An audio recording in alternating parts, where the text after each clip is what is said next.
gospel with you. Why did you have to come? Jesus, why did you have to put on this humanity and come and save us? And again, there are multiple reasons for that.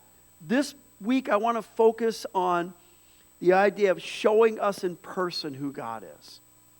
Showing up as God to show us in person who God is. And I want to begin by talking about the word presence. For Israel, God's presence and favor was absolutely probably the most important thing to them. And if God would remove his presence from them, that meant that God had removed his favor from them. Because if you look back to the Thanksgiving evening service, I believe I read Numbers 6 as a benediction.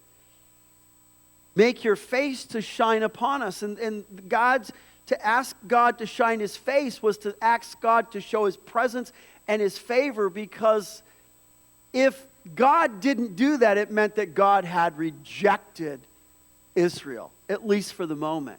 And we know that God doesn't ever reject Israel permanently, but he does temporarily at times. And so God's presence is absolutely significant to the Jews, and it should be to us as well.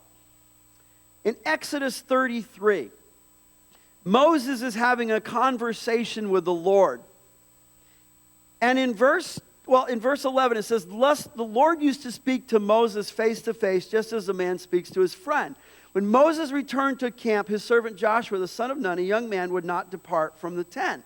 Then Moses said to the Lord," in verse 12, "See, you say to me, bring up this people, but you yourself have not let me know whom you will send with me. Moreover, you have said, I have known you by name, and you have also found favor in my sight." God talking to Moses, "You found favor in my sight.